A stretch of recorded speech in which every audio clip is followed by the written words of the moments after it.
am Red Cyclone! Yeah!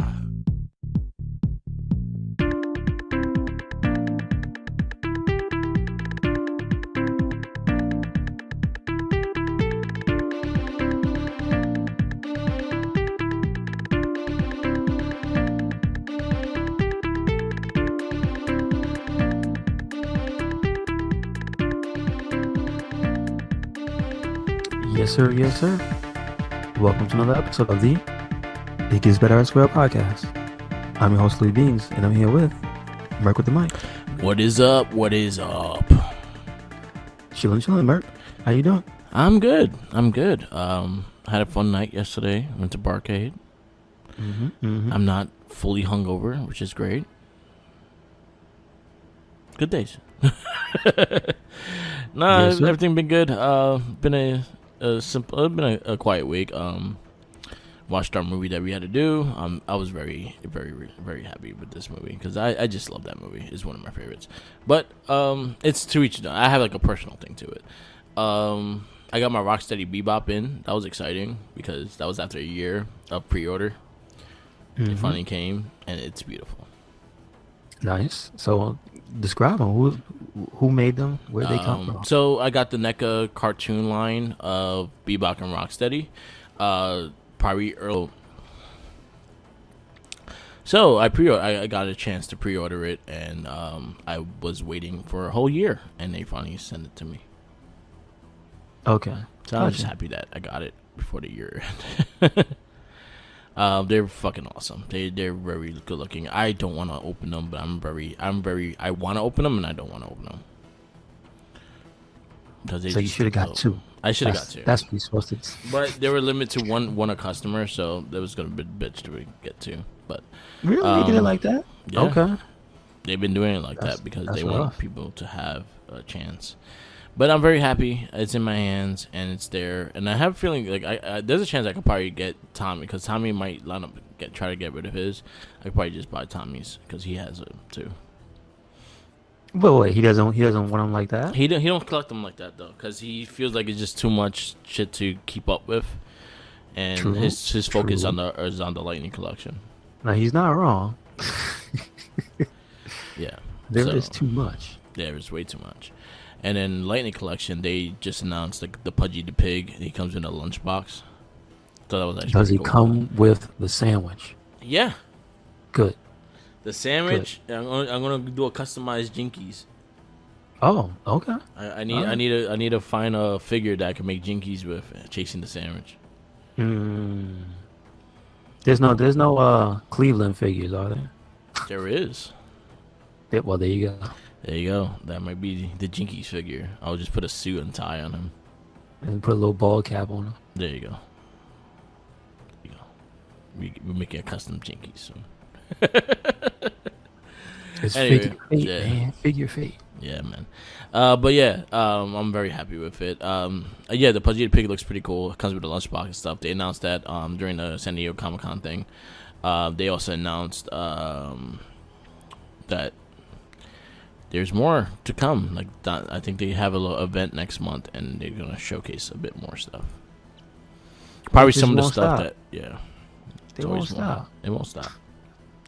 It's too much. I have shit pre-ordered from so I got it took it out of my account this week, which is SPD Green, the Tenga Warriors, Blue Galaxy, and Carlos Black and Space. Okay, cool. Fuck Carlos. But you got him though. I got him. I'm not happy about it, but I got him.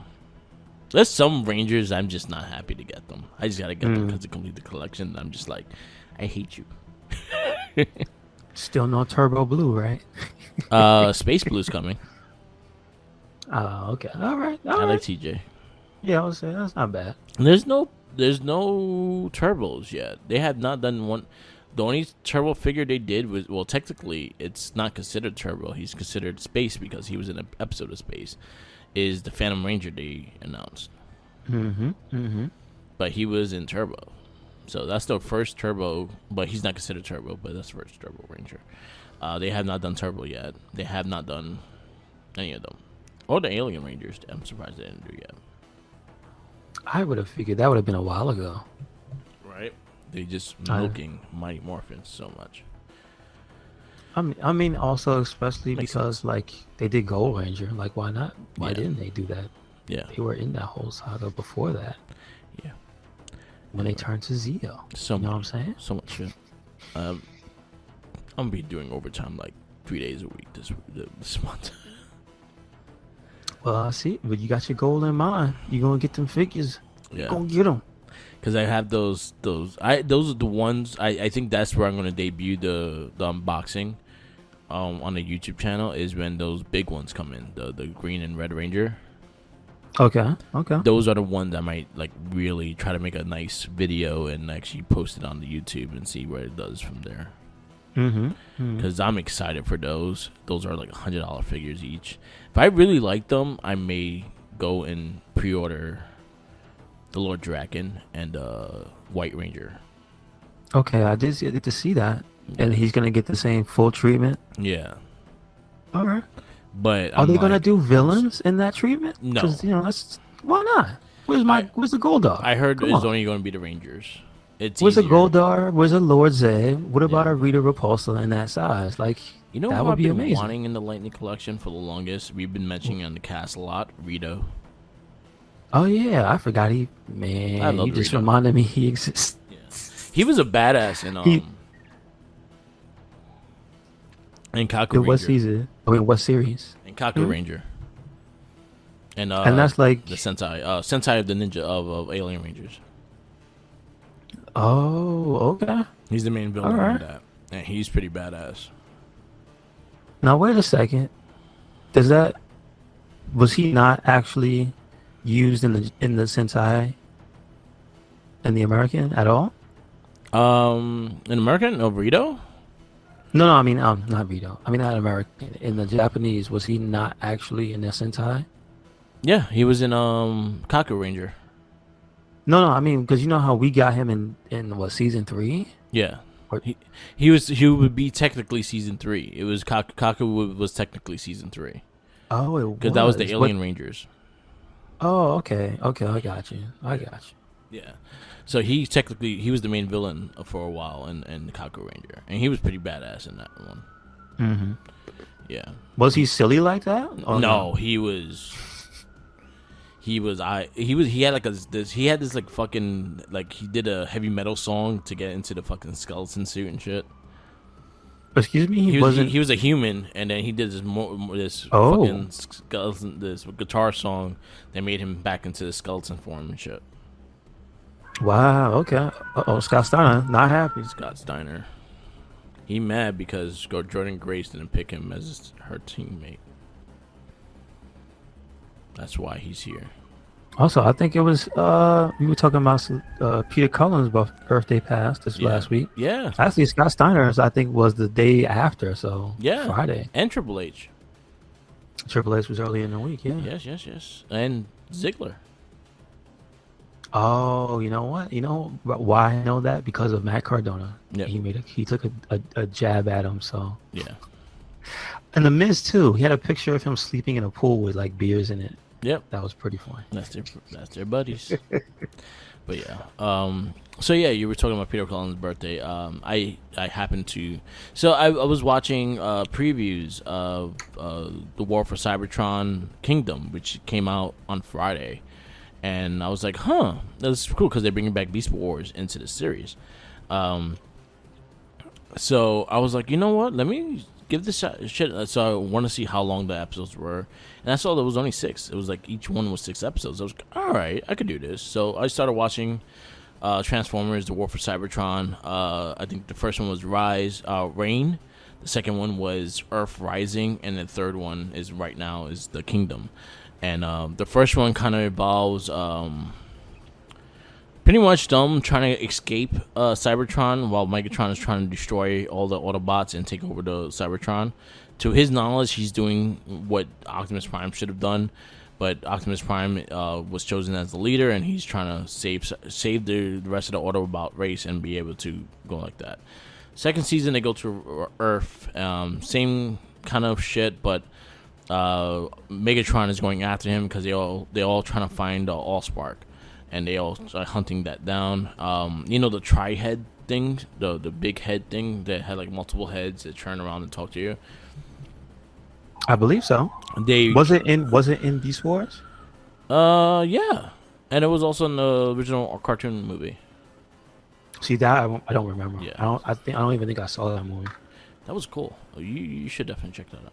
I only know the song. You got the touch. Mm-hmm. That was one of my favorite. Like honestly, as a kid movie, that was one of my favorites. I fucking cried in that movie because Optimus Prime died, and I was very very angry about Hot Rod. I hated Hot Rod after that. I never liked Hot Rod.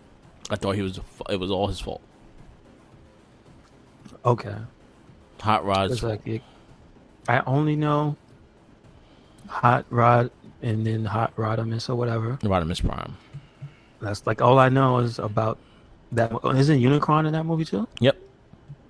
So like that's again, there's only like names and robots that I know of. I don't know the plot points. I think Transformers is going to probably be on a streaming service very soon, like the 80s cartoon movie, because I think the 35th anniversary is coming up. Who's got that right? And I think it's going to theaters. I think it's going to go to theaters for a week or two. Uh-oh. They better not pull a Black Widow. Oh, man. I might actually go see it. I might actually see where theaters are in. I love that movie. The movie was great. I say recommend it. Give it a watch. I think you'll like it. Okay. It's better than the live-action ones. I mean, does it take that much? It doesn't. But yeah, I started watching the series. It's very interesting, very good, easy watch because it's only 6 episodes each. They're all about 20 minutes, 25 minutes to 30 minutes, so they're not long. So you could easily go through these in a day or two. I recommend it. Definitely check it out. It's really fun, really good voice acting. The CGI looks really dope. We came a long way since Beast Wars, so it looks really dope. And then now Beast Wars is in part of it.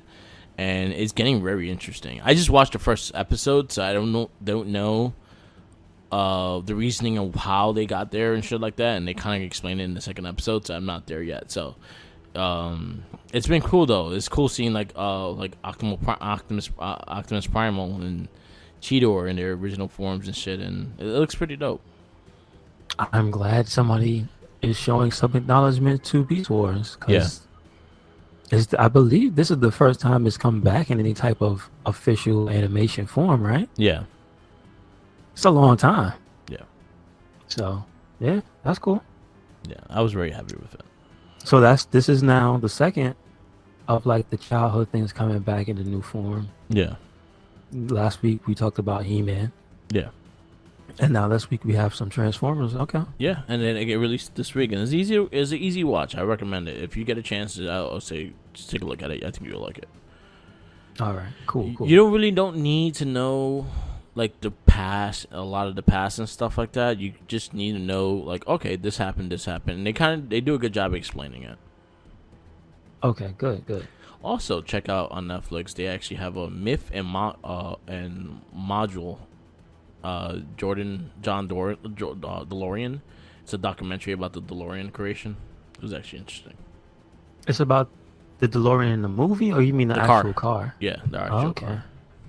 That's cool. So check that out. Netflix has some good stuff. How old is that? It just came out this week.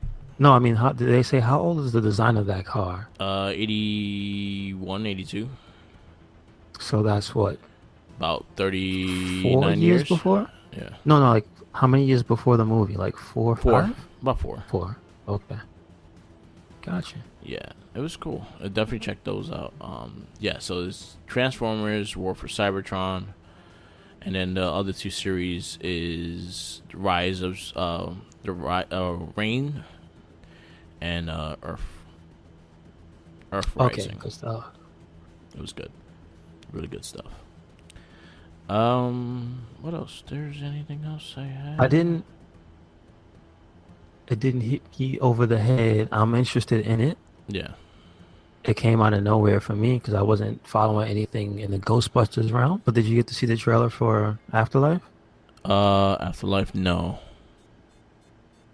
So I saw people bringing it up. I get is it because it debuted maybe 2 years ago, Okay. and I didn't know about it, right? And then so recently, I think there's like the 2021 trailer Okay. and Paul Rudd, I believe, is starring in the movie. Oh, Ghostbusters. Okay. Yeah, Ghostbusters. Yeah. Yes. I saw I did see the last trailer. It looks interesting.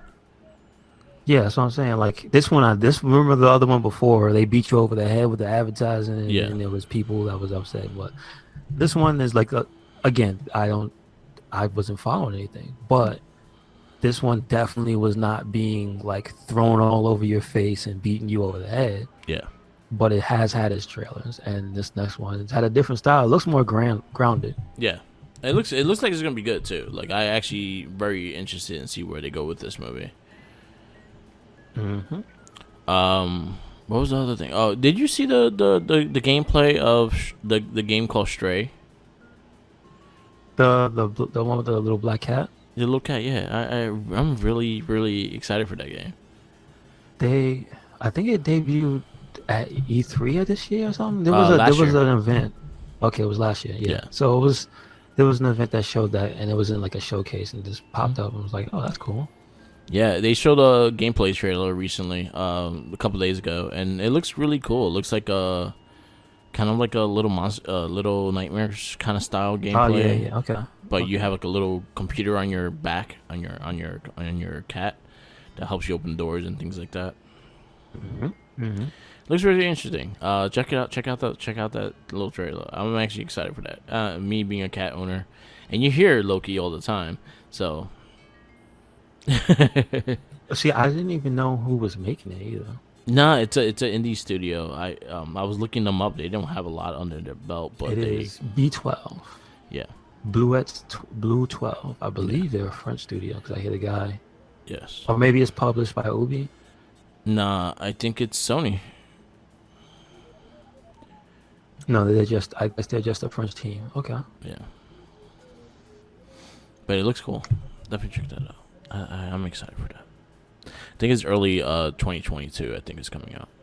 No, it's not tied to any system. No. Okay. Because it's gonna be on everything. Cool. Yeah. That was cool. I'm excited. I actually want to play that game. It's fun. Yeah, that's pretty cool. I'm excited. It looks. Did you get to see? Because you just reminded me of the footage coming out. I don't know what these were for. What so many studios are putting out footage for. I don't know if there was an event I missed, but Halo did their technical review. Yeah, I think Adam Cole was talking about it on his Twitch. Recently. Yeah, they had a beta for people to be in, and then they had the stream for like the developers and stuff showing it off. I've been hearing good things. It looks really good. Yeah. Because I did. Again, remember when we first saw it, people was like, "Hey man, look at that monkey. He looked funny." That's what you remember from the first time they showed Halo Infinite, and so now it's like, no more of that, which is good. Yeah. So it's looking like it's coming along very nicely. Remember, this game was delayed. Yeah. So it could have been out already, and that might not have been great. Yeah.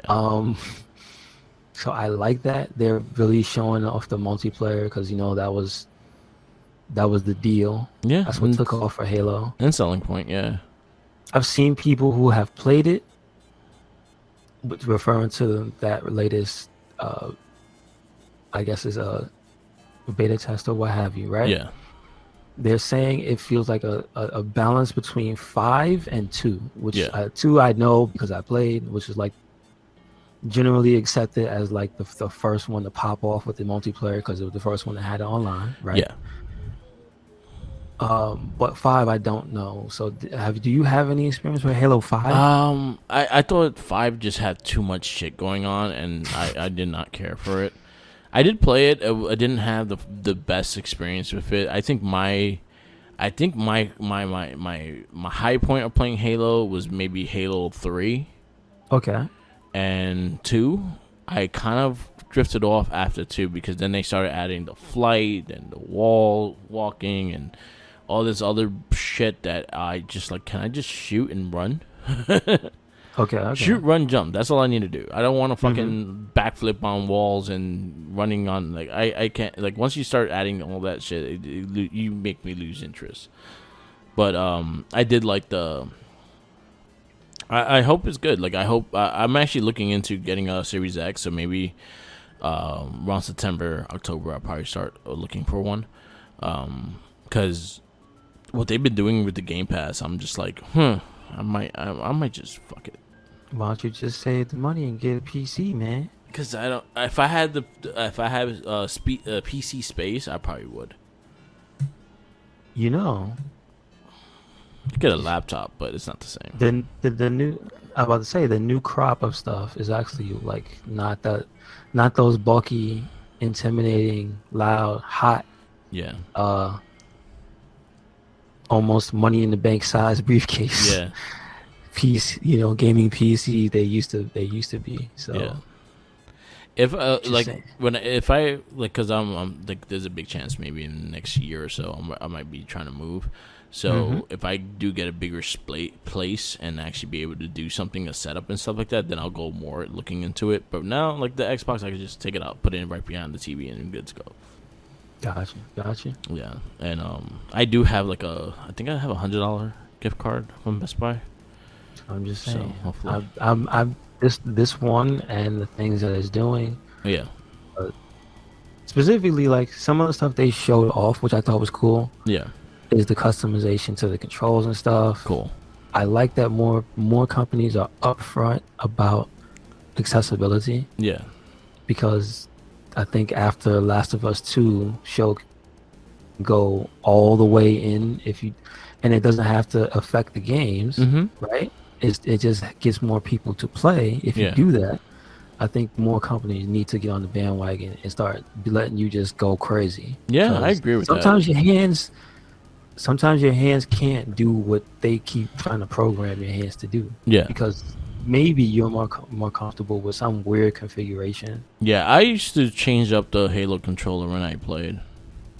But even then, you couldn't change it to the levels it seems like they want to change it now. Yeah, Like you know how certain buttons are always locked to something. Yeah, It's like, oh yeah, I can put configuration D, yeah, but configuration D is still partially their way. yeah. You know what I mean? Like, say for instance, you want a bumper button as your gun, and you don't want to use your triggers. And they never want you to do Yeah. that. Yeah. Yeah, exactly. For some reason, your fingers work better using a bumper than a trigger. But companies seem to be like, but we made this to simulate a gun, and it's Yeah. like, but I don't care. I have a controller. Yeah, but it's a controller. What are you doing? Stop, But this is not a gun. stop trying to make Not me, time crisis. You're not giving me a gun. shoot. I mean, man, listen. I was also shout outs to Maximilian, dude, at his Twitch stream, because they were streaming some of the old classic shooters, Oh, nice. like Time Crisis, what's the other one that's the competitor? There was Time Crisis, right? That was a big cinematic one. That was Namco. Virtual And then Cop. there's the time. Thank you, Virtual Cop. That's what it was. Virtual Cop is so I loved Virtual ghetto. Cop. Yo, it is so bootleg. That is Yeah. one of the funniest games I've ever seen. I love The little Virtual Cop. people, help me. Yeah. It's just like the little squid, because remember also it's early polygons. Yeah. And then when you watch the animations of the bad guys running, it starts to bring tears to my eyes because I just started laughing so hard. Think about the good times. Like, how you used to keep a straight face when you played this game? Because that's the best thing. That's the best way it looked, man. Yeah. But it was just so good. 'Cause you think about it, like what we got used to seeing before that was just like paper people. True enough. Like Lethal Enforcers. Yeah. In Area 51. Yeah. Yeah. Oh god. Yeah. Oh, Area I remember. I loved Virtual Cop. Virtual Cop was like one of my favorites. That's the I think the only reason of fucking owning a Saturn was Virtual Cop.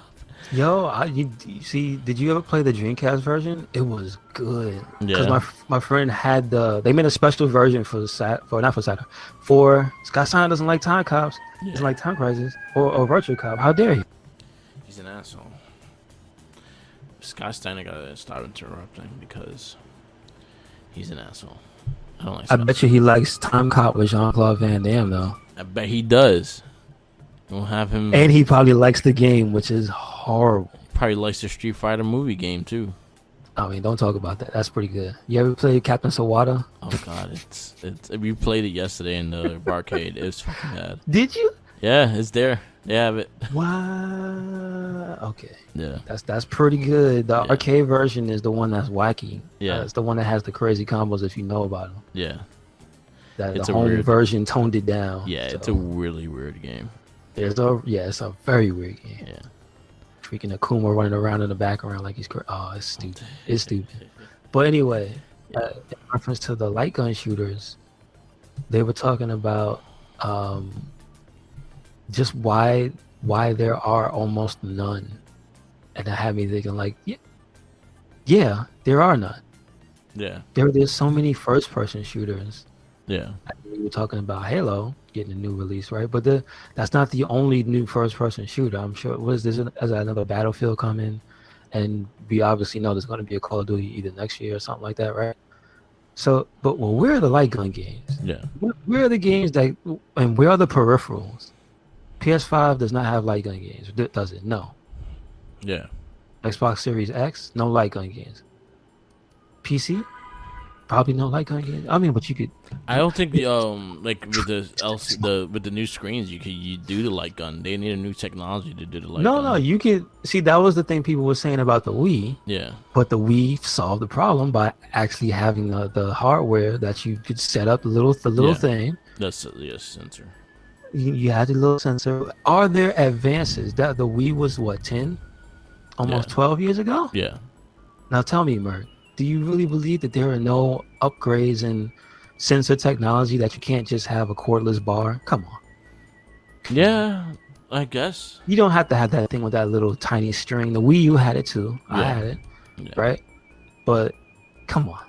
I think the Switch itself, you could do that because the Switch is wireless. You can use the Joy-Cons as like Wii controllers. So Merc, when are we gonna go down to Nintendo headquarters and scream about getting some light?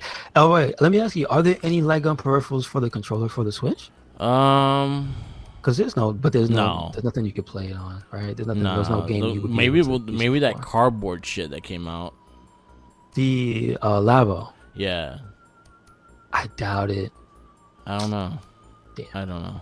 Anyway, I like gun games. I miss light gun games. I like them a lot. Especially because now home televisions are like 65 inches. Yeah. And above when you go crazy with it. I would like to see like a collection of Time Crisis and Virtual Cop. What Time Crisis? What about Point Blank? You remember that? I'd take Point Blank. Point Blank was pretty good. Point Blank, Vampire not the Masquerade. I think it was like Vampire House of the Dead. House of the Dead. Do you know there's like 7 of those? Yeah, 7 of them, and a typing game. Yeah, well, typing in the Dead. I that was hard. Again, the same friend that had the other one let me borrow the keyboard and his copy of that game. Yeah. And that game got really difficult at about the second stage. Yeah. I am not the best at type. Yeah. I typed like Shawn Michaels. Oh no! with the little, he has to stop and then look. Yeah. Like I'm not gonna pass the first stage in this game. Oh man, yeah. I kind of missed the gimmick game. Yeah. But I mean, I missed the quality gimmick game. Yeah. Nintendo, get on the ball. Yeah. Shame on you. Anyway, you should get Halo. Yeah. Tell me all about it. Yep.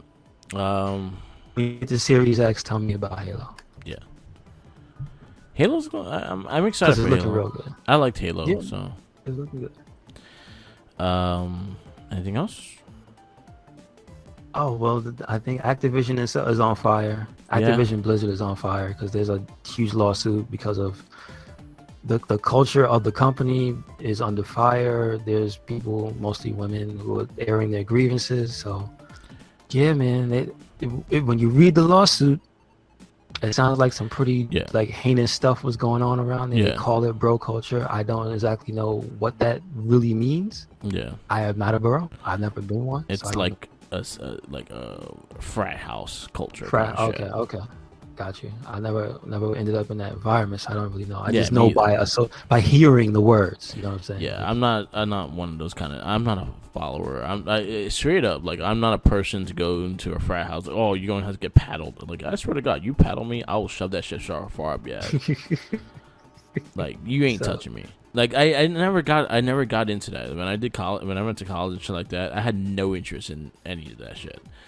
I got invited to one and I saw like initiation and what they were trying to do, and I'm like, yo, I swear to God, you touch me, I'll fuck you up.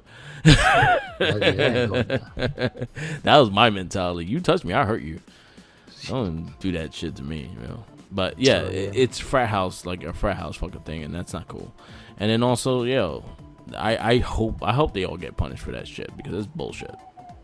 Yeah, the reason it's happening now, some of the stuff I believe goes back lot. maybe Yeah. close to 10 years. Yeah. Um, This is when you Is have because- yeah.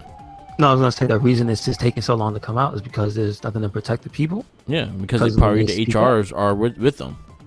Yeah, that's the other thing. That's a It's problem. unfortunate in corporate culture. You keep hearing all the time that if you're in a managerial position or if you're like Yeah. the lead of a team or something, Yeah. or even like the CEO or you the dude at the Yeah. at the head, and you do messed up stuff, they can't get you. Yeah. Because you're So- hiring HR to take your back. Like HR cares about the company, they don't care about you. And then when the initial thing came out, because this whole thing I believe got into the public eye maybe 2 weeks ago, Yeah. and so back then they came out with a statement that just sounded like the most generic "we're trying to cover our ass" statement, Yeah. which had people rolling their eyes as usual. Yeah. But that's kind of the problem, is because they get away with that. Yeah. So I don't know where this is going. Yeah. All I know is if they get found guilty with what those people are saying went on, they're gonna have to pay a lot of people, Yeah. and I'm pretty sure some of those people, if they're still there, are probably gonna get let go. 'Cause Good. They Okay. said after people got again groaned at the first corporate statement, they then made another one saying we stand with our workers, and anyone found in violation of our standards and stuff will be terminated. Like, that's their words. Yeah. So it's time for them to, if they get found guilty and whatnot, it's Yeah. time for them to actually let those people go instead of just shuffling them. Yeah. Because that happens as well. So it sucks to keep hearing that It constantly. does. It does, and now it's just gonna start coming out more. So like Ubisoft, looking at you, you had issues with back then. You better fix Yeah, that shit sure. now. Yeah, it's true. No, that's true. That's true. Like know that Also- it is. I just want to point out that at first it looked like it was just people talking about the Activision side, because remember, it's two companies that merged. Mm-hmm.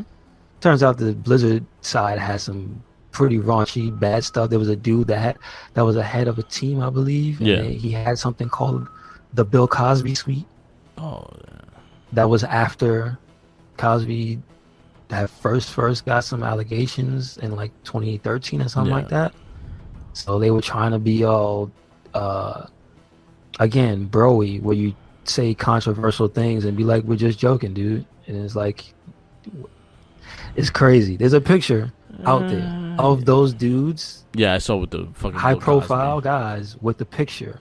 Yeah, Not a one of them brown. I'm just gonna put that out there. You know what I'm saying? Not one of them brown. yeah, Like, just got with the real, just almost, what do you call that? The when you take the school picture yeah, of Cosby in the Yeah. middle, like, is like, dude, what you doing? yeah, Damn, like, you think ain't nobody was gonna see that and be like, yo, nah. yeah. They it's gonna be very, very, very, very interesting what's gonna happen after this, because a lot of companies are gonna get looked at now too. And yo, stop your shit. Yeah, I have no. I just pity don't for understand them. why it's so hard. Yeah, I have no pity for them. Like, I hope they all get fucking punished. I hope they lose a lot of their shit, because I had no pity for that shit. And the other thing was, there was a walkout this past week. I think it was like Friday or Thursday that they staged a walkout in protest, and then people were boycotting the games and whatnot. The other thing I just have to say to that is they're one of the companies I actively don't engage with. Yeah, this was before this. This was before this. I don't even think I play anything. Is on that list of. They tread on very thin ice because their practices of DLC stuff is obnoxious. They got lucky with the Mass Effect legacy. Yeah, but like Activision Blizzard is one of them companies I don't even really like. I see some stuff and I'd be like, I'd love to, but I don't mess with y'all. I don't remember the last Activision game I literally played. I'd have to literally go scan through. Maybe the stuff. Spider-Man. No, I played the like maybe 4 Call of Duties back. Never played. That's just not for me. Yeah, I played the one with the spaceship with the jet because I thought it looked cool. That was the only one I played. Okay. That had the flights, and you were they had the dog fights and shit. That was the last one I played. I think it was Infinity. I think it was Infinity War. It's the last one I think they put out Destiny, right? So Destiny 2013. No, Destiny. Yeah, they did Destiny 1. Destiny 2 is under Bungie. So see, Destiny 1 was the last thing I played. Yeah. That was a while ago. Yeah. Destiny 2, they went independent. And they split because they said they was shady. You know what I mean? Like that should have been the sign right there. They was like, yo, these guys is no good. Bungie's not with them. There's a reason. There's always a reason, or rhyme or reason why. So sometimes you may have to just do more research and fucking seeing why they really left. Yeah. Yeah. Yeah. Crazy ass. And so now there's calls for. I was just gonna say now because of this stuff, there's more and more calls for the industry to unionize. Yeah. And at this point, I still find it funny. Yeah. It's like wrestling. Yeah. At this point, people be getting screwed over so hard, and there's no union. Like, when y'all gonna learn? Yo, and it's always white people. Why is it always white people? I couldn't tell you, but I think it has to do with, well, that's the boss. Yeah. They're the boss of the company. Like it's not even so much as the race of the people. It's just it's the boss. It's like if you're the boss and you bring in all your friends, and all your friends happen to kind of look like you, well, it is going to be what it is, right? Yeah. I mean, this podcast is not about trying to expose people, but there are stories that come across from other people, and it be black folk and it be Spanish folk that be running the scams. Like, there's some Instagram dude that did some $20-something million scam, and I'm like, come on, bro. But when it comes to like these big shits, like when it comes about, especially with the HR and with dealing with like sexual harassment and stuff like that, it's like a really always like. Honestly, they have a type of people that do it all the fucking time. But you know, when you ask why, you answer your question because that's the only person that's allowed. Yeah, which is another thing that's in the suit. Yeah. So the lack of representation is in the suit. Yeah. Also, so there's things about, like, you hit the nail on the head, Mark. There's stuff in there about all that stuff. Yeah. So stop this shit, please. Yeah. And the other thing I will point out before we move on to the movie is kind of sad. Yeah. To see the people that come out in defense of the company, like, oh yeah, you know, it's some women complaining again. Yo, is that, and they fucking bombard them with like, oh, you probably liked it and this like that, and they fucking bombard their fucking I hate that. I hate that's something it goes into wrestling fans. Like, they think they entitled to be assholes to people. And like what was it? This is a cosplayer I follow. Her name is Erica Fett. She does like Bigfoot videos, and she does Bigfoot like movie reviews. But no one talking anything about the content she was making, but they talking about like how she looks like a horror. And I'm like, yo. And then she like, honestly, I watched the video, like, you look like a casual person. Like, I don't fucking know what y'all talking about. And she actually recommended a couple weird fucking movies, and that actually was pretty cool. So I'll shout out to her. I watched one called The Man Who Killed Hitler and Then Killed Bigfoot. Wow. Yeah. Okay. It was like a tale of two movies. It's with that dude Sam Elliott. Like, he's like he always does like Western shit. Yeah. It was a weird movie. but it was interesting, and she recommended that, so I'll shout out that. But it's just like this dumb comments. Like, everyone's entitled to say some bullshit, but then when you get called out on it, like, everyone's like a fucking internet tough person. When you're in person, I'll fucking slap the shit out of you.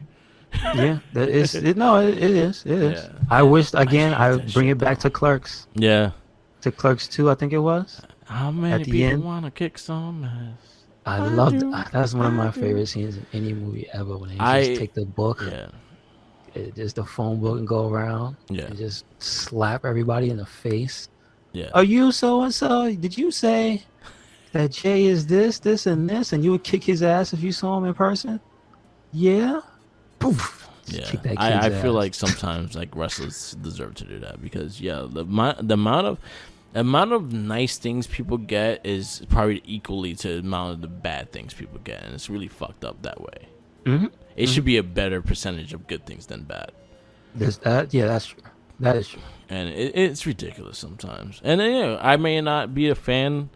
Like, I always talk shit about Cody Rhodes. I may not be a fan of him, but I respect the guy. I'm not gonna like talk like, oh, I want him to hurt himself in certain ways and stuff like that. No, I just want him off my TV. That's it. I never said anything bad about him.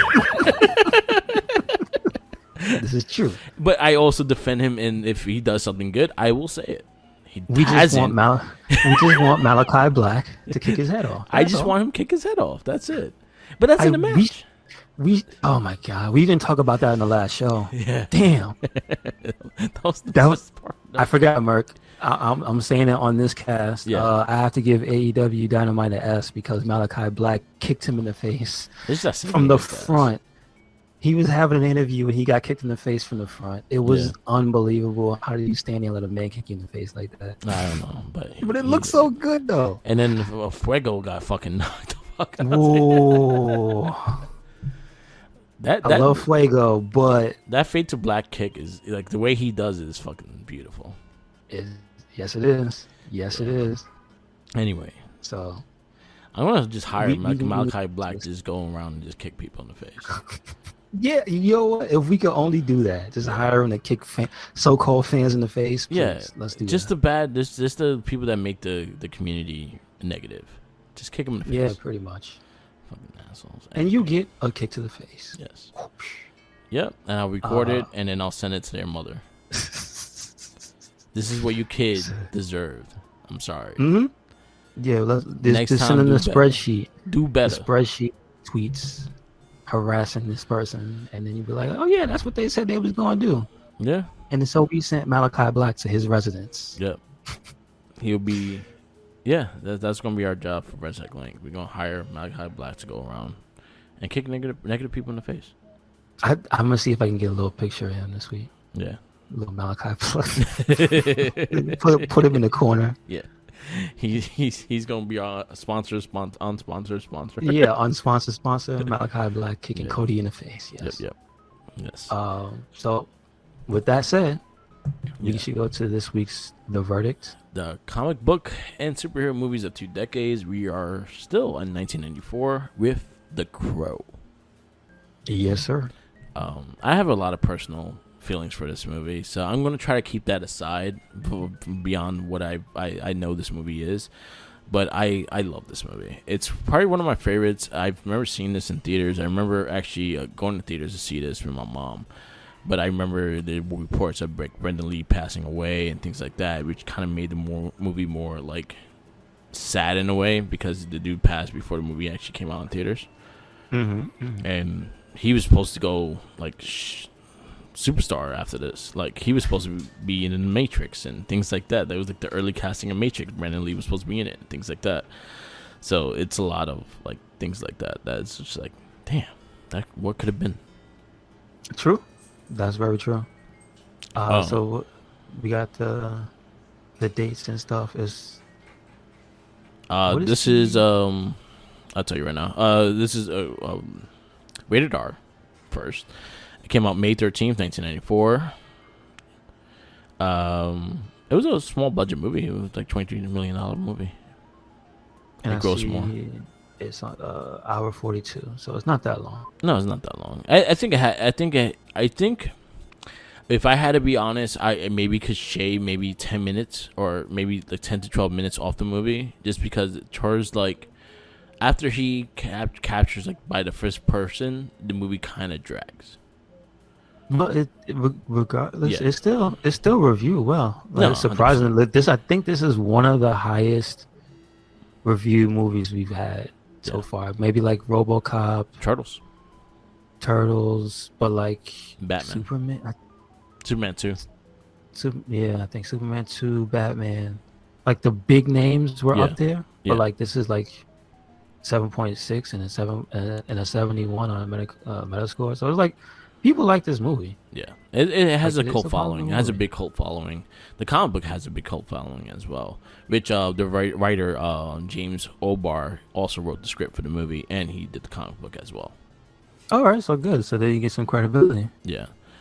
This is also, like we said, this is Brandon Lee's last film, and this was his big like change, because he was just doing the regular martial art flicks and stuff like that. So this was like a different style of movie for him. This is like the first time he actually had like a crazy style of movie. So yeah, Brandon Lee. You got Michael Wincott with top dollar. The last other movie I seen him in was an Alien Resurrection. Okay. I think he was one of my favorite characters in this movie. All right. Yeah. Rochelle Davis as Sarah. Yeah, Ernie Wilson. Avery Hudson, as the cop. Bing Lee as Micah. The pretty eyes. Sophia Sheenas as Shelly. But you really didn't really see her face. You just saw like silhouettes in the black and white that hurt your eyes. Just that white flash every time. Yeah, Anna Thompson as Dara. You had David Patrick Kelly as T-Bird. Angel David as Shank. Lawrence Manson as Tintin. And Michael Massine as Funboy. Tony Todd as Grange. John Plinto as Gideon. Yeah, Tony Todd is also the Candy Man. Yes. So he's already an established actor at this point. Yep. Those are the people that you kind of need to know in the movie. The rest are just smaller characters down the like don't really have much in there. But so this is based on an independent comic book called The Crow. Pretty much, they murdered him and his wife on Halloween night because they got married without their permission, and they came in, they raped her. It was the first. So it was the day before Halloween. They were supposed to get married on Halloween. Yeah. And then the thing I know about the killing was it was because of the letters she kept sending to the management office. Yeah. This is messed up because this sets the scene. That thing. What I almost took points away from this movie from was in the beginning. I wanted to know why they wanted me to care. Because everything happened so fast. Yeah. Like the Crow shows up like in the first 15 minutes of the movie, 15 minutes, 20 minutes. Yeah. It's very fast that you get to the Crow. Yeah. Because like you're hit boom with the death scene. Yeah. Like you don't see them die. You just see obviously you see the crime scene. Yeah. They do the little flyby, the zoom in, the girl's telling you the origin of what the Crow's powers are. Yeah. Oh, sometimes the Crow will carry the spirits. It's supposed to carry it to the next world, but what if something so heinous happens, it can't move on? Yeah. And so the Crow can bring it back to life. Sometimes is what she said. Sometimes the bird will do it, and it's a raven. That bird is a raven. It's not a crow. Yeah, it's not really it's a big ass crow. You can tell.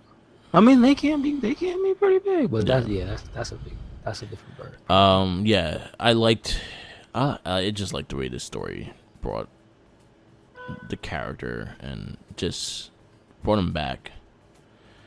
And they kind of just told you the whole thing within the movie. Like they kind of went into the flashes of when he died and where she died and things like that. It kind of brings in the girl Sarah, and Ernie Hudson was part of the police force while the murder was happening and stuff like that, so he had a connection to it as well. So it kind of starts off with the murder, pretty much, and the cops. There's a through line with him and his relationship with his boss. Yeah.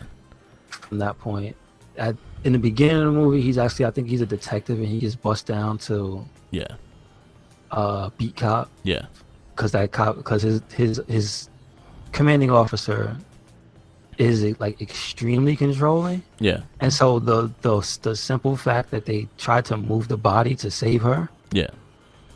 was the point where the guy was upset. Yeah. And that's what cost him his position in his job. Yeah. You find out later. And he also lined up like even staying with her until he was like pushing through for her to live, and she ended up passing away. Yeah, that's it. So they give you bits and pieces of his character throughout the movie. He helps take care of the girl at some point, which the young girl named Sarah, because she's not an orphan, you find out. But in the beginning of the movie, for all intents and purposes, they have you believe there's nobody to take care of. Yeah, she's not being taken care of. Skateboarding in the streets. Yep. And like she just shows up places. She has no parent with her. I don't know how old she's supposed to be. Like she could be anywhere from like 11 to 15 or something. Yeah.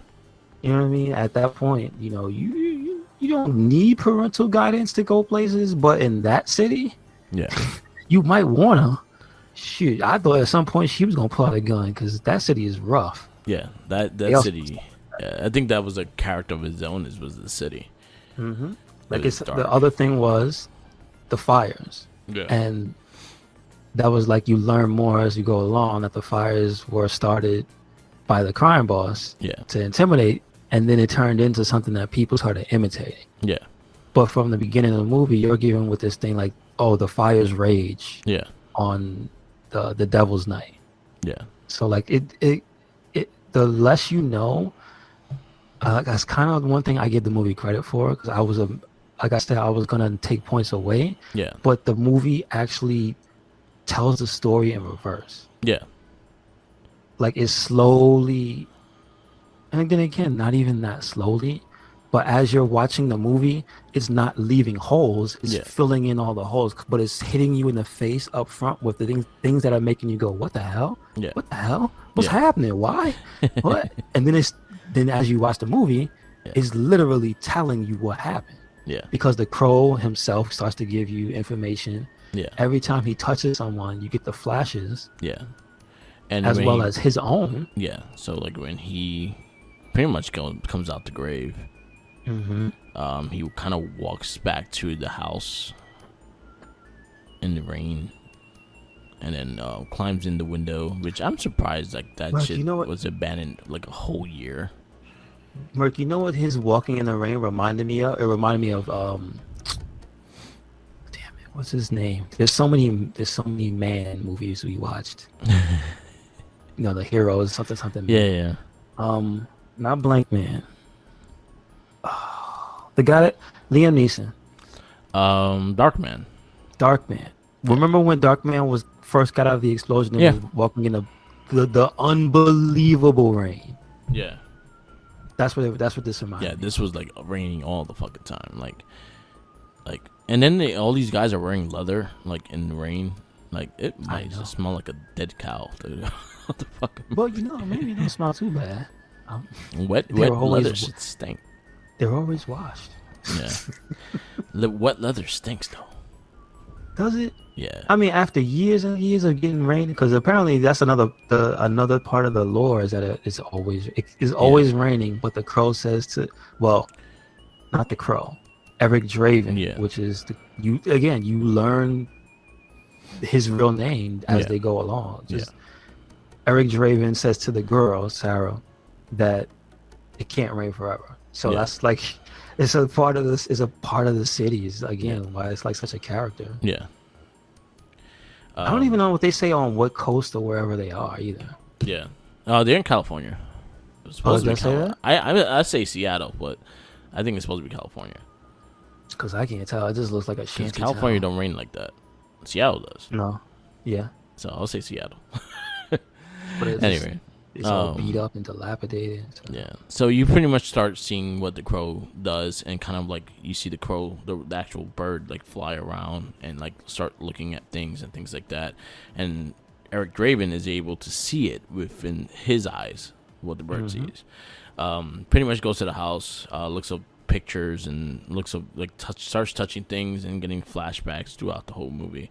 But it happened in the scene. Pretty much, he goes back into the murder and kind of shows the rape and all that stuff and how everything started. How he got just tossed out the fucking window, and then he grabs the window seal and kind of imitates it, and then he sees some of the other pictures of him and his wife interacting. He sees the clown makeup and stuff like that. He used it to scare her, and then he gets pissed, breaks it, puts the paint on his face, and then we got the Crow. Yeah, but again, like even the paint on his face comes from something. Yeah, everything comes from the memory of his girlfriend, because they show the picture. That's something him with the mask on. Yeah, that's something I will say I loved about this movie, is like everything kind of connected together, and even with the soundtrack running with it too. Like the every single song that's literally on that soundtrack is played in this movie. Yes, yeah. I'm not familiar with the soundtrack, but knowing that, it's like, okay, that's cool. It's a really nice soundtrack. But yeah, it plays throughout the whole movie. So we get the Crow pretty much all make it up, and he goes to the roof. He starts running the roofs and shit like that. The Crow finds one of the first people that are part of the 5 people that pretty much killed his wife and him. He finds Tintin. Tintin is the first victim. He jumps off the roof, fucking laughs with his human laugh. I actually love this scene. I think this is one of my favorite scenes in the movie. And pretty much he sees Tintin. Tintin thinks he's a fucking like a little crazy bum, and then he starts seeing the makeup and like, oh, Halloween is not till mañana. Then he's like, oh, you get serious, motherfucker. Takes out his sword. Takes out his blades. They get into a scuffle, and then he starts bringing up the story of the murder. And this is pretty much what's going to happen throughout this whole movie. It's pretty much every person he goes after has something to do with the murder, and he pretty much asks them and things like that. He gets little like flashbacks when he touches them and things like that, and then he knocks him out. He got one of the memories, kind of pushed him to the side, and then Tintin got up and was able to do some damage. And this was a cool scene. This is when Tintin took out the knives, started throwing the knives. You see him slap them, you see him dodge them, and then you have that one scene where he catches it between his hands. And then one of my favorite things, he says, "Victims aren't y'all," and fucking stabs him. That's like one of my favorite scenes in this movie. You know, the thing I don't know, but I feel, is that this is Heath Ledger took some inspiration from this character. That's what I feel a lot, is that there's a little bit of the Crow in Heath Ledger's Joker. You know what I mean? Yeah. Then we go to the pawn shop. This was a good scene too. Oh yeah, starring our friend. Yes. The gangster from like 2 of the last movies. He was in The Rocketeer as a gangster. Yeah. And then he was in Blank Man. Yeah. As a gangster. This is like his 3rd movie with us. But he's not necessarily a gangster, but he's affiliated with organized crime. Yeah. Oh. This scene was cool too. And this is when he knocks, this was after Tintin. Well, you get introduced to him with Tintin because he's pretty much trying to sell a purse that he stole. And then you get introduced to him, and then he locks it up, and that's when Tintin gets killed. And then he comes to the pawn shop, knocks on the door, and then he does Edgar Allan Poe's Raven quote. All of a sudden I hear a tapping on the wall. Pretty much the scene is like him trying to get his engagement ring back. Yes. And pretty much he fucking wrecks him. He stabs him in his hand, and he's telling him this is actually like kind of a jokey kind of scene too, because he fucking plays around with him. He like jumps on the thing, hits him with the bat, and fucking was like looking for the golden engagement ring. He finds it. Well, see, that's one of the things that was cool, was the scene where he was looking for it. Yeah, is that they don't tell you at no point in this movie that they tell you what his powers are. Yeah, but you see that he has a lot to do with being able to touch material. Yeah, as in not even non-living things. Yeah, and the memories that are held within, he gets it. And he's able to heal, and that was something they showed in the first scene too. But so with this scene, they show you him using the memory power where he asks for the rings, like he Yeah. beats him up, stabs his hand, and then he tells him where the rings are. But he opens a box and it's full of them. Yeah. And then as he takes them out, he does this thing where he shakes his, like he tosses some of them like trash. Yeah. But then also some of them, he shakes his head like he gets a cold, like, Yeah. like a feeling when he touches some of them. Yeah. And then he finds his. Yeah. But then he has his memory of his girlfriend, right? Yeah. This is, again, kind of one of my main issues is the filming style of the flashbacks is intense. Yeah. And there's a flash that I would say today, if a person who was prone to seizures watched this movie, they might have an issue. Yeah. But in that scene specifically, he says each one of those rings represents a life that you ruined. Yeah. There's no way he could know that without that power, because they could have just been from anything. Yeah. Sure, he could take a guess at his character and say, "Oh, well, this is a scummy shot," but he says it with conviction, and then he just blows the place. As he's saying this stuff to him, to Gideon, the guy's name is Gideon. Yeah. As he's saying that stuff after he got his ring, he's pouring gasoline over the whole shop. Yeah. So like, he's not happy. Yeah. And then he tells the pawn shop, like, I'm not gonna kill you. You're gonna give him a message. He also says like each one of these rings is a murder you help do. For every ring that's here, like you help murder these people, and pretty much he's still talking shit and stuff like that. And he like, is that gasoline I smell? He's like, oh no. And then he tells them like death is coming to them tonight. And then he leaves and shoots the fucking pawn shop. And that was also.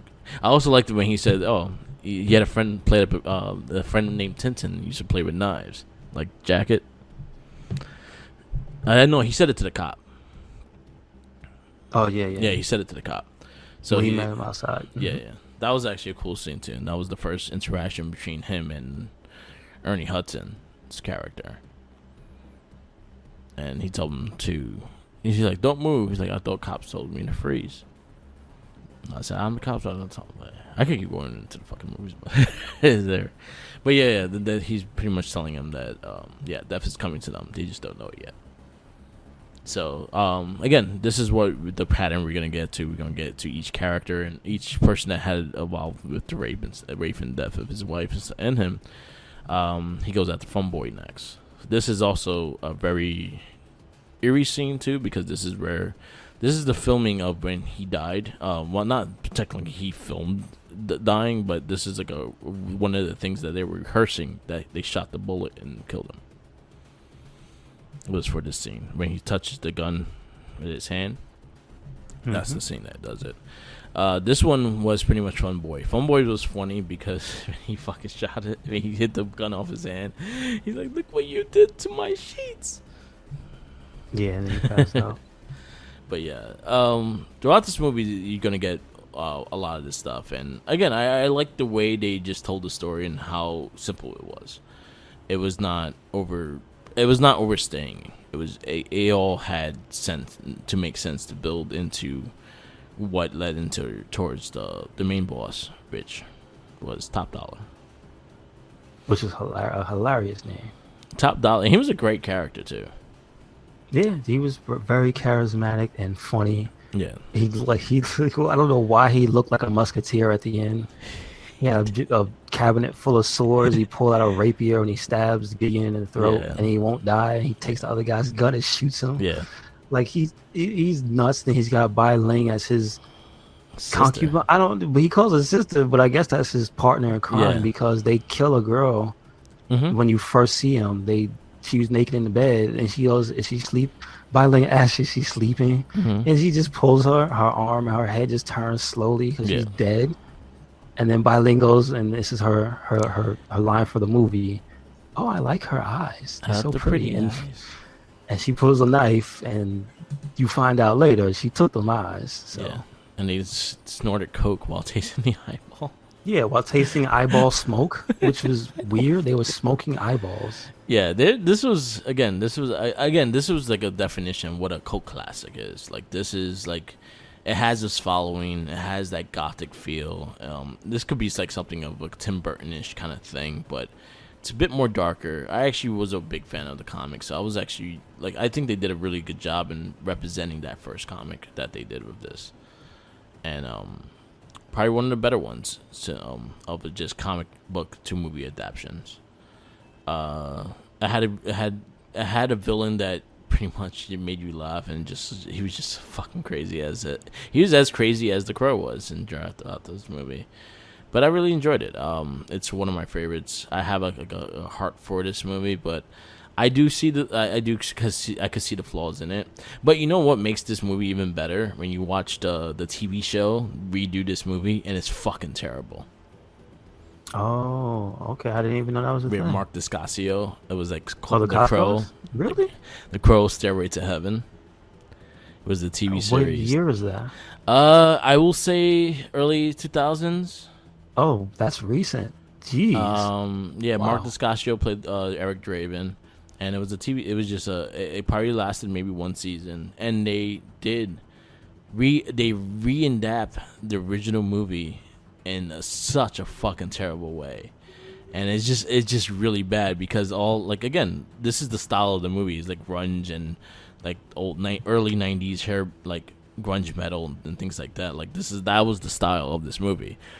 You see these motherfuckers with like preppy shirts and fucking golf clothes and this sweater over their neck and things like that. And I'm like, what the fuck is this shit? This is not the Crow. This is like Country Crow. It's really bad. I gotta send you the link of it, and you'd be like, holy shit, this is it's not this. But yeah, I truly love this movie. So what was what about you? What you felt with this movie? I thought it was like probably the coolest of the movies we've seen so far. Yeah. Like the character of the Crow is actually really cool. I made the comparison to Heath Ledger's Joker. Yeah. Because that's the feeling I got of that character. It feels like this character originated that style. Like he's a morose character because he's dead and he laughs about death, and he's almost like, it's almost like if this was villain type. You know what character this almost reminds me of too? Deadpool. Yeah. Where the character cannot be killed, and his sense of humor is very apparent. Yeah. Right. But it's mostly just violent. But he has a mission. Yeah. So to that, it's like I feel like the people who ended up making those movies or writing those movies or writing those characters had like just a little bit in the back pocket of, I saw the Crow. Just because it's such a particular style of humor and the violence. Yeah. Because every kill, it's not like, this isn't a grim, grisly, dark movie. It's dark in like the subject matter. Yeah. It's dark in the fact that it's literally a dark ass city. It's like most of the stories told at night. Yeah. But it's not something that's like scary. It's not scary. The Crow's not scary. No. But you get that feeling of his sense of humor with all his kills. Yeah. And he always has something interesting or funny to say while he's basically setting up to murder these people. Yeah. The one that also was the fun boy with the carpenter and the 3 nails, the joke that he was trying to tell. Oh yeah. And the pretty much the Jesus, and he came. Will you hang me up? Inn. Hang me up for the night. Mm-hmm. Yeah. Yep. It was like little shit like that. The quotes and like the lines. I actually was one of my favorite things about it. Like the Edgar Allan Poe in the pawn shop, and then with Fun Boy, him telling the jokes with the 3 nails. The thing he says to the mother. That mother is the name of God to the lips and eyes to all children and things like that. I like a lot of those things, and those are those things I still go to, like I use today. It's kind of like Pizza Dude got 30 seconds. Like those are things that I remember all the fucking time because of things like that. I liked what was it when he was like, "Are you a ghost?" And he was like, "Boo." And he just gave him the beer and shit like that. It has like a lot of those little things that I just always remember, and that's something that I always loved about this movie is the fact that I remember everything, and it's something still very entertaining for me to watch at. And I've seen this movie. My issues with the movies are that some of the choices with the editing style, the flashbacks, that shit is legitimately horrible. Like, I'm not joking. You have to put a seizure warning on that. Yeah. That hurts my eyes. I have to watch it, trying to immerse myself in the experience in the dark and watching the movie, and those flashes is terrible. And it's prevalent throughout the entire movie. So it's like it's just gonna keep happening, and it doesn't ruin the movie. Yeah. But it's a negative.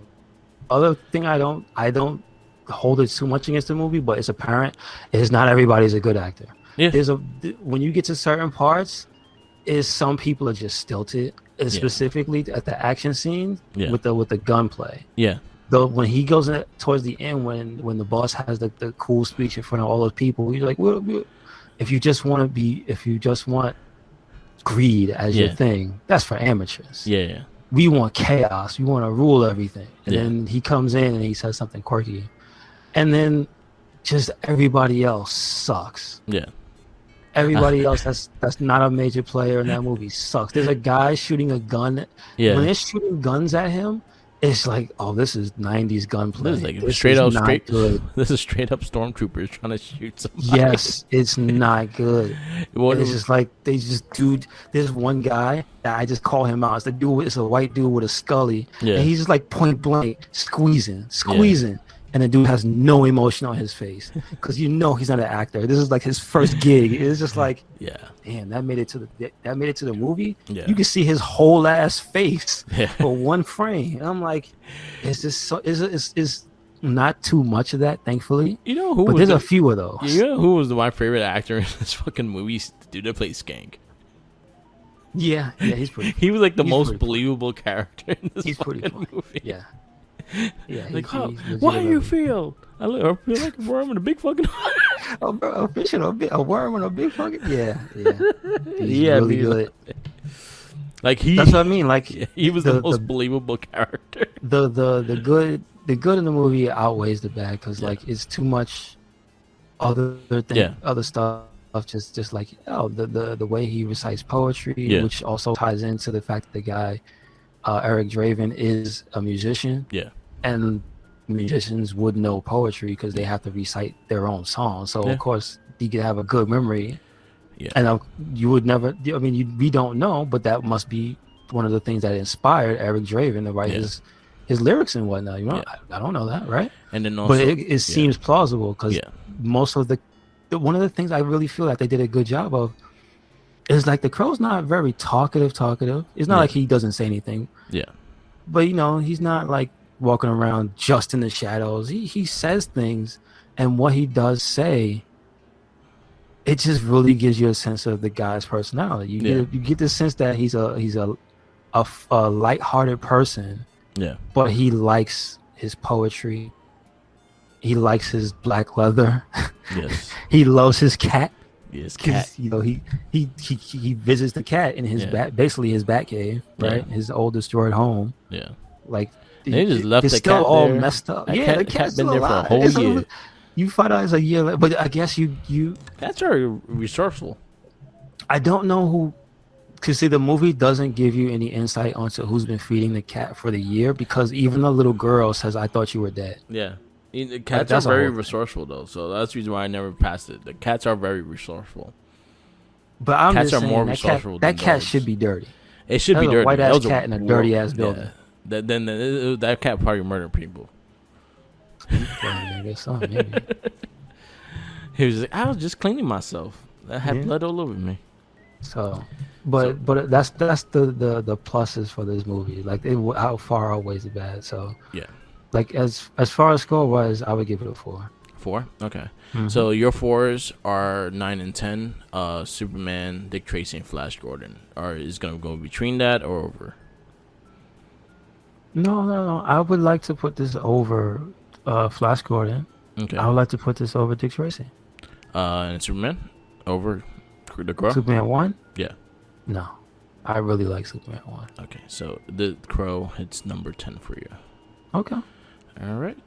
I'm a little more connected with this movie. I actually think this is one of my favorite movies of all time. So I'm giving a 4.75, and it's gonna be my number 5. Okay. So right now mine's is Turtles, RoboCop, Batman, RoboCop 2, The Crow, Superman 2, Blankman, Darkman, Flash Gordon, and Batman Returns is my top 10. Yours is RoboCop number 1, Turtles number 2, RoboCop 2 is number 3, Batman's number 4, Toxic is number 5, Superman 2 is number 6, 7 is Blankman, 8 is Darkman, 9 is Superman the movie, and 10 is The Crow. Next week we have a sequel to Guyver. It's not a good movie. Damn, that sucks. So we have the Guyver Part 2. After that, we have Fantastic Four. After that is The Mask. And then we have The Shadow. You know what? It's not that bad. It's not that bad. The Shadow was a pretty bad movie, but I'm very, again, this is the reason why we did this. We started doing this. The Fantastic Four is finally here. Mm-hmm. And I'm excited to watch it. I have hype behind this movie right now. Yes. I feel like I'm gonna like it. Yeah, I mean, I can put the visuals aside and watch the movie. Yeah. So if it has a good story. Yeah. So. And we are almost halfway. I think once we get to Time Cop. Okay. No, once we get to Fantastic Four, we're at the halfway point. Okay, gotcha. So we're almost there. More superhero comic movie of 2 decades. After this list, if there's anything you guys want us to review or keep going with this, we'll see. Because after 2000, it gets really crowded with superhero comic movies. Yeah. Well, that's partially the other reason was to get there to see how bad were they before they got mainstream. Yeah. So we'll see what we will do next. Maybe, who knows? Have you ever thought what movies we should do next after we this? had something else? Didn't we have like? We had something up. We gotta revisit the video game movies with the last ones that came out. Yeah. And then we did have something. I completely forgot what it was. I think it was I don't know. We'll see. It was a series. I just forgot what series we were supposed to look at. Oh, okay. So we will be back to it and go and see what happens. Maybe if the first seasons of a lot of these 80s cartoons are not that long, maybe we visit some of these 80s cartoons. Yeah. Like Masters of the Universe. I think that might have been what we were supposed to do. I think we were supposed to watch like Cops. Yeah. And RoboCop, the cartoon. Yeah, so that's something I think. So we'll structure it and see where we go from there. Maybe we do like the first 10 episodes of each one. And Police Academy. Oh, the cartoon. I thought that was funny. I had the toys. I thought it was funny. I like the intro. So I might just be remembering the intro and not remembering the show. Yeah. So I remember the Police Academy toys. Did Steve Guttenberg do his voice on the cartoon? No. I bet you he didn't. No. What about Hightower? No. That's right. You know what? There's a chance Hightower was Hightower because he rest in peace, Hightower. And the dude that did the voices and shit. He talked this character. Gotcha. Yeah. Anyway, all right. Guess we wrap this up. So Guyver Part 2 is next. Yes, sir. I just want to see it. Do they have the cartoons on IMDb to look up? I don't. IMDb has you can look up the cartoon. They actually have the casting and shit. So they should, right? Yeah, they should. So we can see for all. Yeah, and also Fandom does them pretty well as well. Like Fandom page, they do like a lot of wikis and shit. Mm-hmm. I usually use those for the Power Ranger cast and stuff like that. They usually have a good like cartoon database of things too. Okay. So yeah. Is there a big cartoon database? Is that like the one you go to? No, it's just like they happen to have it. Oh, it's just a habit. But you know what? I'll start like writing a list up and saying. I guess we'll probably do from like the day I guess our year, or like 80 to 90, and we will go for action cartoons or some shit like that. Yeah. Or like the top cartoons of each year or some shit like that. So we'll figure it out. Was there a Cadillacs and Dinosaurs cartoon? Yes, it's on Tubi right now. All right, so yeah, that's the other thing, right? Tubi's gonna be the main. Tubi gonna has be a the lot. Savior. Yeah, Tubi has a lot. YouTube has a lot too. I found quite a few on YouTube. True. I found Battlestar. I found I found Next Mutation because we're gonna have to watch that soon. Oh, wow. Wow. You know what? Next Mutation might not be as bad as the current Turtles that we're watching now. Wow. Okay. Turtles is bad. You were at season. You said 5 or we had season 5. All right. Okay. It's not good. Damn. It's not good. Is it Power Rangers season 3 bad? It's yeah. That's pretty bad. Because it's it is very childish and very like it's not like season 1, 2, and half of season 3 were great, and then all of a sudden they just changed. I guess they changed it to be more cartoon, kid wise and kid friendly, and they kind of took away some of the weird characters that I actually enjoyed because of the old series, like Donatelli's non-existent anymore, and like the characters like that, like when you actually saw in the first 2 seasons. So I was a little disappointed with that, but there's like you see, like I saw the Mondo Gecko episode and it was. They just like Michelangelo has like he straight up needs AA for pizza. Like that's all he talks about. Like, oh, I want a pizza. Ooh, that reminds me of a pizza. Oh man. Oh, why can't I Did get they a ever have banana a deal on a with Pizza pizza? Hut? Huh? Did they ever have a deal with Pizza Hut? The game. Damn. All right. Maybe that's what was going on. The NES wasn't game. Wasn't there like some Came with a coupon. Oh man. All right. Well, they sold out, boys. So yeah, I want a pizza.